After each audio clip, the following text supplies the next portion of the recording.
we've entered the loving embrace of my favorite month, folks, so welcome to October, the month when I was brought into this world, kicking and screaming. But most of all, the month of ghost stories and horror films. I hope everyone in my life is ready for me to start celebrating Halloween today and finish celebrating the day before Thanksgiving.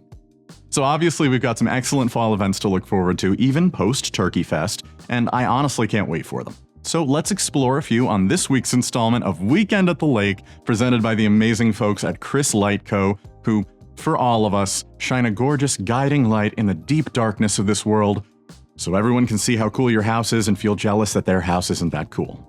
With their blessing, let's get into the fun stuff.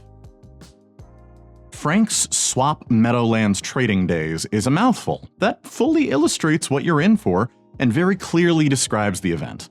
In contrast, Jacob's Cave tells you nothing except where it's located. If I didn't know about it and someone told me, hey man, Jacob's Cave is this weekend, I'd probably be like, well, where does the cave go during the week?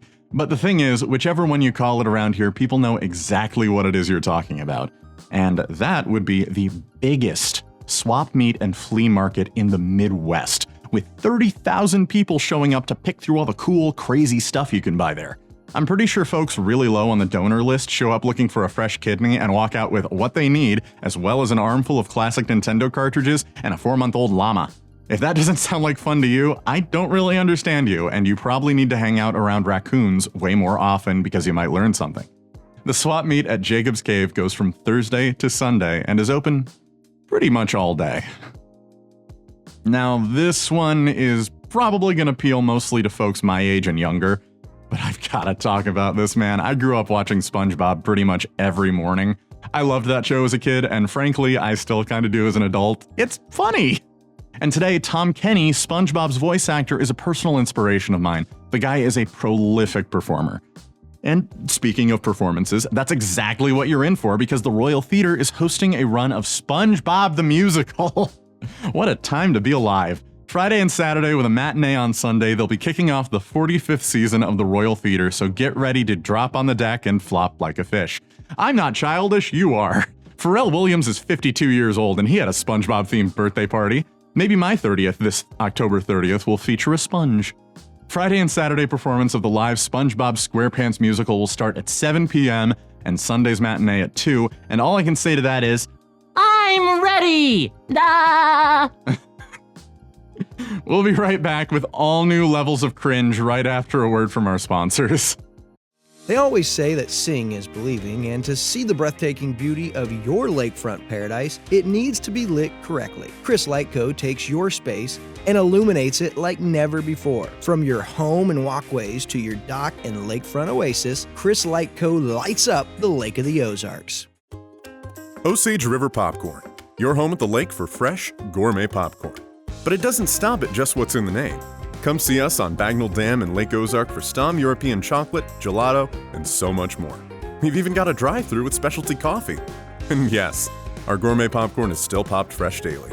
Come on by as a stranger and leave as a friend, with an armful of the sweetest treats at the lake. Osage River Popcorn and Lake Ozark. See you soon! Chris Light Co. is local and ready to light up your lakefront oasis. So call us today to schedule your free consultation so we can illuminate your slice of heaven. But for now, back to Weekend at the Lake with David Leatherberry, brought to you by Chris Light Co. Thank you to the folks keeping the lights on. Now this weekend is the Versailles Apple Festival. My parents and I really enjoy this one. Last year we came home with enough apples for like 4 pies and still had some left after. They were great. Not only that, but you've got tons of local vendors, the smell of apples and fresh popcorn filling the whole square, awesome food trucks, and a parade. I mean, not to mention the fiddle contest, car show, and your choice from an endless line of apple butters. If that isn't enough for you, I don't know what is. That's Saturday and Sunday from 9 a.m. to 4. Now this one is the 46th annual that Versailles has done, and they've got the formula pretty well down by this point, so check it out for some fun and small-town wholesomeness. And last, but never least, it's time to reach an important point in our show that I look forward to every season, but not as much as my mom looks forward to it. That's right, it's time for me to do some really ridiculous alliteration. Bag Big Bass at the Big Bass Bash. Whoever bags the biggest Big Bass at the Big Bass Bash is the Big Bass boss winning a Big Bass cash. Weekend anglers, welcome to your chance to win big fat stacks at the Big Bass Bash. $100,000 on the line, a professional competition prize for all the regular Joe fishing enthusiasts. That's a big bundle of bucks for big bass bosses at the Big Bass Bash. You want to bag those bucks? Gotta bag the biggest big bass at the bash. The competition goes from 7 a.m. to 3 on Saturday and Sunday, just over at PB2 in Grand Glaze State Park. And yes, I'm also weirded out at how good I am at doing that. Find us on Facebook, Instagram, YouTube, and TikTok to stay connected with us. And if you have an event that you want discussed here on the show, make sure you send me the information at davidl@mylaketv. You are running out of time. I'd appreciate it and be more than happy to talk about your event. All I have to say is thank you, everyone. We're nearing the end of the season, the final month this year that this show will be airing. We always end it in October and finish it off with Halloween. As we enter the finishing stretch, I'm incredibly grateful to Chris Lightco, our presenting sponsor, who's made this possible. And to you guys, most of all. I mean, this is a really fun job, and I'm grateful to get to bring this show to you. Now, until next time, I hope you all have a really amazing weekend at the lake.